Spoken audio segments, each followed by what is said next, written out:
Welcome to the McAllister Report. We join John McAllister, top football evaluator, as he shares wisdom and interviews coaches and athletes from around the country. Enjoy today's podcast. Hello, this is John McAllister with the John McAllister Report. Today, my guest is Luke Fickell, the new head football coach at Wisconsin. Luke and I have been friends for many years, a long time, good relationship. I respect him tremendously with his ability to coach football and to evaluate prospects. Known him since Akron days when he first got started. Now, this report is not about, it's more about players, it's more about philosophy, and it's more about Luke himself.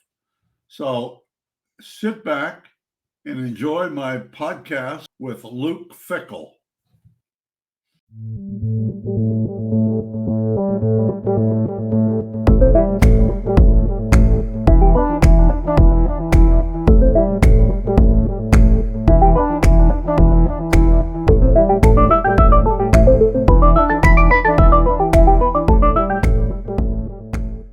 Like I said earlier, I'm so privileged and excited to have Luke Fickell, the head football coach at Wisconsin, that almost any football college follower should know.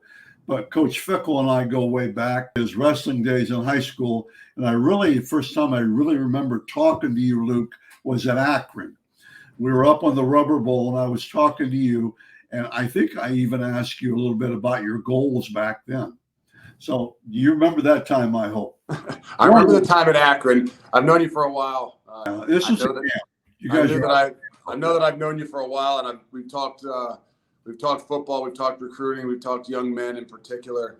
I can't remember what the first one was, but obviously it's been quite a while. So we can leave that quite a while done now. Let's go on to something else, okay? Tell me, Luke. When did you? Because I know you obviously played at Ohio State. You should have been a center, and then you would have played a little bit longer in the pros because you were too mechanical as a defensive lineman. Center means you could come off that ball. That's a nice way of saying not quite as athletic enough, but. Well, you were athletic. I got in trouble once with a wrestling coach who was my defensive coordinator, and I said, "Well, not every wrestler is a good athlete." Whew. He went off on me for a while. No, I agree with you. I agree. There's a different type of athleticism at times, but I also agree with you that they tried to move me to center, and I was too hard-headed to think that was the right place for me in the future. But boy, what I know now, I think that I would do things a little bit different. But yeah. Well, I had Vrabel as a tight end. So, and he could have been. Could have been. He did have 10 catches for 10 touchdowns. I know. I'm joking now. And I know you and Mike Vrabel are best of friends. And, I know Coach Vrabel. I respect him tremendously, okay? Trust me. He's done a great job, and he's a pretty good friend. Okay. When did you look into coaching college football, Luke? It really wasn't until I was laying in a bed, and I think La Crosse, Wisconsin, as crazy as that is, after I blew my knee out, right? Trying to play at the next level, and it just started to hit me of, hey, what are you really going to do if this doesn't? This is kind of towards the end of what you've always done, and always kind of said, hey, I'm going to go back to school. It's going to be something doctor, optometry. That was the plan, and then it just really started to kind of hit me right then and there that so many people that had an impact on my life were coaches, from little league, from wrestling all the way up through little league football to high school football to college football. And I remember right then and there that just starting to think about, hey, what about this coaching thing? And I didn't know exactly at what level. I was thinking about being a strength coach. I was thinking about being a football coach. And then as I went back, I started, rehabbing and doing some of that stuff and volunteering and being like a GA at Ohio State, and everything just kind of started to fall into place. Okay, that's really good. Tell me, if you will, just a quick couple sentences. How did you fight for Coach Cooper? So what did you take away from Coach Cooper?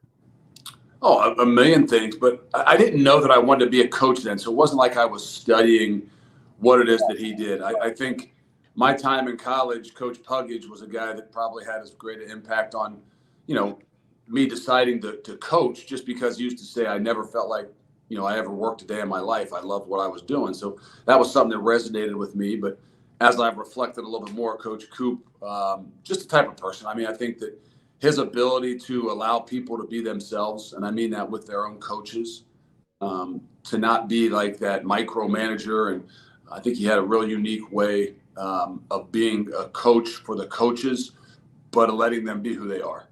I totally agree from what I know. And then Coach Puckich, my goodness, what a role model he would be. He needed to be a little bit tougher, but other than that, I'm being sarcastic. No, believe me, I know. So. You know more than I. Okay, what about Coach Owens? Coach Owens was great. I mean, obviously gave me my first job when I had absolutely no experience. But I think being a young guy, I started to watch and figure things out or observe, not figure things out. You never have them figured out. But right. I think more than anything, his demeanor.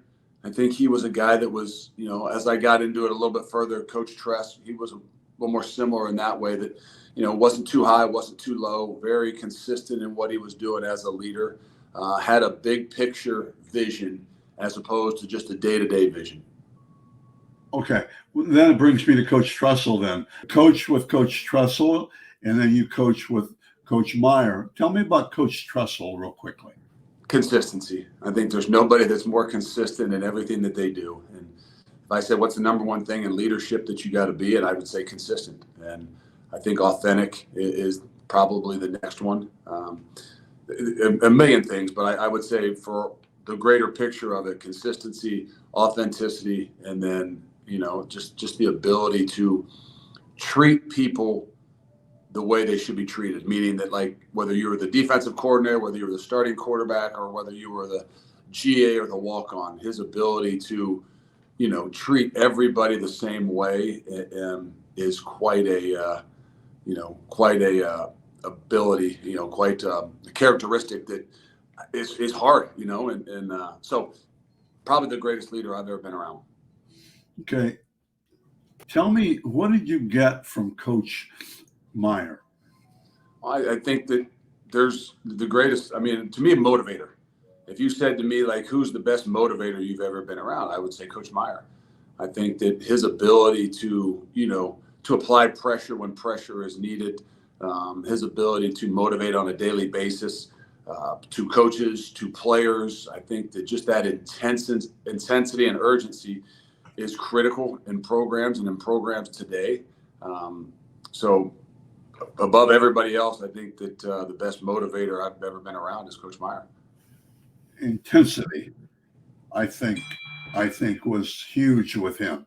Watching Coach Meyer work, and I do when I go to camps and practices, I love to watch coaches, and I think intensity, maybe too much, this is me, too much sometimes, but I think intensity is needed, and I think sometimes we get away from that at the college level. And I think it was Coach Hayes always said he wants games to be fun and practices to be job and be tough. And if you can survive practices, you can sure survive 60 minutes. And I always thought that was good. I agree. I kind of have obviously the wrestling background. I don't think that if you're a wrestler that you don't have some version of intensity and urgency and everything that you do, because that's the nature of the game. So I kind of battle myself in trying to have some balance there between, like we talked about, like what's too much intensity, when can you not have as much intensity, because if it was up to me, I would probably be more like Coach Hayes and them, and you'd probably look at me and say on the far end of, hey, maybe you shouldn't be as intense all the time. But I think you've got to create some balance in what you're doing. Look, I've watched you coach for many moons, and I think one thing that you do know, the players, so you know what buttons to push, what when and where, who, how much and all that stuff. There's just that, and not every coach has that. And that leads me into another subject that I can name you Mark D'Antonio, Coach Tressel, but D'Antonio, Matt Campbell, you, and just a few other guys that I respect because you see more in the kids than just running a 5-10-5, running a 40. You see that other part of them. And that's what I really like. I really enjoy doing that myself because you look deeper. Tell me, how do you just have that? I think coaches have that. Mark D'Antonio was tremendous at that. He just saw things in guys. Do you agree with that, or what do you think about yourself with that?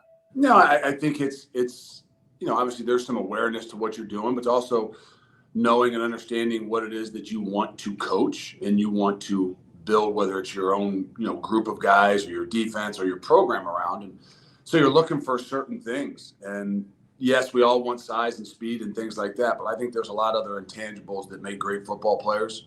And I think it takes a little bit more work.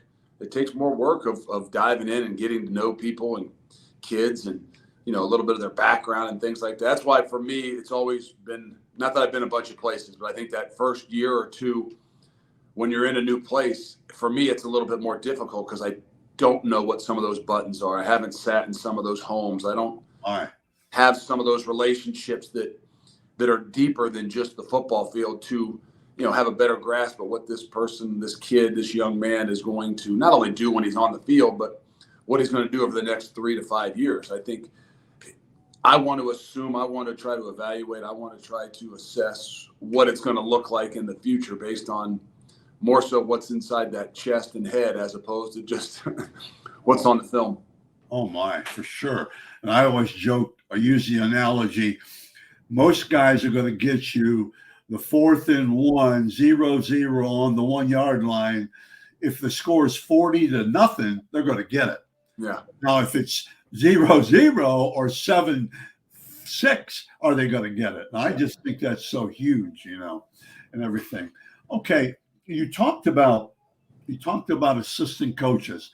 Let's more. I'm more concerned about young coaches. Young coaches come to you and say, Coach Fickell, I want to get into college coaching. What do you tell them? Now, in a sense, you didn't exactly start at the number 1 school in the country.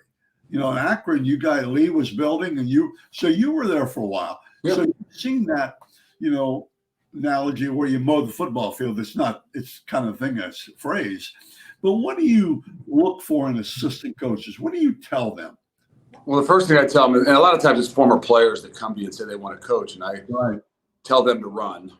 You do not want to do this. This is not the life you want to live. This is your family, I always try to paint the picture as really difficult. Like, this is not for everybody. And it's for a reason. I know, I truly believe that, but for a reason, meaning that, like, if you can't scare them away, then you recognize, like, okay, this guy's got a passion for it. I think we've got 3 guys that are former players that I coach that are on our staff here at Wisconsin right now.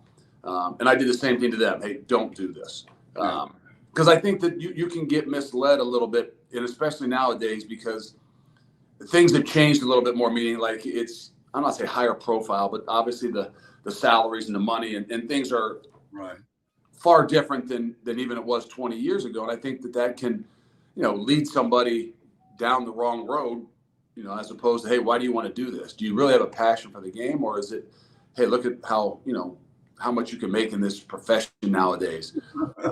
But so I think first and foremost, it's like, you sure? And then I say, well, would you be happy coaching at Akron? Would you be happy coaching at Southwest Missouri State? Because the realities are, a lot of us, see this picture of coaching in the Big Ten, coaching at Wisconsin, coaching at Ohio State, and it's like, that's awesome. That's what I want to do. But that's not really what it all is and where it starts. And so I think that has a big part of it. And I think that if done the right way, and you're going to be successful in this, it's going to have to be a family thing, meaning like your wife, and if you have a wife at the time, if you're young, it's great, but it's going to be something that you're going to have to basically, that whole family is going to have to be bought into doing this, because it's a way of life, and you're taking in my picture, a bunch of 18 to 22-year-old kids into your family. And Right. it takes a lot of time and it takes a lot of effort. And I think it's really important. So, but I have three guys. I have Chris Worley, Tuff Borland, and Dante Booker that are all here on staff with us right now. Dante Booker, that's really good. Yep. I know those guys. They were kids at one time. Yep. Okay, tell me, then, you mentioned it, and and we've talked, and I always joke with you about the boss stuff. How important is a good wife? Now, that she has to be a coach's wife. How important is it's Amy, right? Yep. Okay. Yep. How important is Amy as a coach's wife? I think it's so critical. I just think that there's so much involved in this, and when you really take these kids into your lives, meaning like it's a part of you. I think it's critical. I mean, I think if you're not all in at home, I tell my assistant coaches the same thing. I mean, if you don't have your home in order and your home truly buying in, it's going to be hard for you to be the best version of yourself. Wow. To be the example to the young men that you coach and lead on a daily basis, and it's really hard to be positive. So not that everything is perfect in my home, right? Crazy kids myself, but to have your family involved in what you're doing, it's really important to me in our program. I just don't think you can be as good as you need to be. I don't think you can spend the time. I don't think you can dive all in if you don't have true support at home, and they feel like they're a part of it. Meaning they're a part of the kids in your group. For me, my wife is a big part of the family, the wives that are within our staff, to make everybody feel like, hey, this isn't just these guys out on an island coaching on Saturdays. This is a family thing, and we're all in this together. And it helps you retain people. It helps you build a culture and an environment within your own program. It's huge, and patience, and both sides, both ends. Patience. I will tell you something about Amy. I saw your press conference on YouTube, and when you walked up to receive the recognition, being the new head football coach, your wife likes you a little bit. Okay? Trust me, she gave the look. I think she likes you a little bit. And I'm trying to get brownie points with Amy right now, so please have her watch this. I will. No. Okay, Luke, I know what a GA is. Tell me what I have to even look at it, quality control position is. I don't know that. I mean, I know, but I don't know. It's very simple. See, everybody's got different things in their program. I don't think more is always better.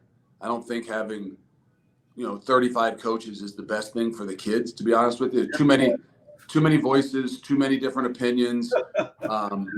So for us, and what we do, I want everybody to have a legitimate, specific role, meaning this is, so that you feel like you can grow in it. So QC is very similar, quality control is very similar to a GA. There's just some things on the field that they're not allowed to do. Right. There's some other stipulations that graduate assistants have to be within 7 years of their graduation. They're even changing some of those rules, and they have to be in school, and they're even lightening up on some of those rules. But all those guys are just more people within your program, I think, to be able to touch the student athlete, 18 to 22-year-old, that's going to be people that are good people with the right things in mind, trying to guide them in the right directions. And but you're right. When you see some of these programs, there's an enormous amount of guys on staff, and I always worry about, what's their agenda, what's their objective, right? What kind of voice do they have, or is a kid hearing 3 different people trying to teach him how to play safety or how to play line? I mean, it's a balance. I agree. I think the one thing with quality control, I don't know if you do this. I even think with staffs. Now, I think you have to hire a couple of wisdom guys, older guys that just get it. have been there and get it. And so when these younger coaches are all jumping around, they'll say, "Hey, no, this is the way it's going to be." And even you know, and you're so fortunate to have Greg Gillum. Yeah. I mean, I've known Gilly a long time, at Akron even. Yep. And those kind of guys are wisdom guys to me. And No, that's really, really good. Yeah, we don't have, most of our QCs and GAs are young. Right. We don't have as many of the, the older guys that maybe become in a position where they can help me, which I could use, but obviously I've got Coach Gillum that gives you some different perspective on a lot of things. And like my wife does at home, keep you in line. He can keep you in line and be honest with you on a daily basis when you need it. And plus, you've got to respect people. You personally have to respect coaches. Coaches have to respect each other. I don't think that always goes on, but it's hard to do that when you got a melting pot. Yep. It's easy for me to say, but I observe. I'm a people guy. I watch coaches. I love to see how they work and intertwine. Number one thing, and you haven't mentioned it yet, you better be able to trust them. Can I trust you? We trust each other, but I'm talking about coaches and stuff. Well, go ahead. That's sometimes what I said is when you get to a staff that's got 30 or 40 people, like, you're trying to figure out, agendas. Guys, how many guys do you need to really look at video? I don't know what the number is. It's just it's I need to get it done. I know it's people that you trust. Yeah. That if they need something else because there's too much on their plate, that they could come to you. Otherwise, I think smaller and not more is not always better. Okay. I'm an assistant coach for you. I've been on the road out in Cleveland, and I'm bringing in players. Or bringing prospects. As when you have the final decision, or what do you look for in a high school senior coming in? You say, what do you look for, Luke? Well, we're going through this right now because we're a little bit newer here. And, some would say, you got a late start on knowing some of these kids. And I'm like, that's what everybody thinks spring ball, you have to, be able to sit down and talk with them, or you need to change the rules, or you need to be able to see them more. Like these combine things that they're doing, like in Central Ohio and in Ohio in general, are great. But I also don't think that you get to spend the time in the school asking some of the questions, because what separates the kid? I mean, is he 6'3", 6'3.5"? Is he 250? Is he 260? I mean, to me, spending time, hopefully being around the people that he knows and things like that, you're getting a better feel for, what's inside that chest and what's inside that head, as opposed to just what you can see on film or on video. And so I think you have to do a better job at knowing and being able to pound the table for what you think is going to be able to be successful and what's going to look like in 2 years. The easy ones are the ones that run really fast and are really big right now as a 16 or 17-year-old.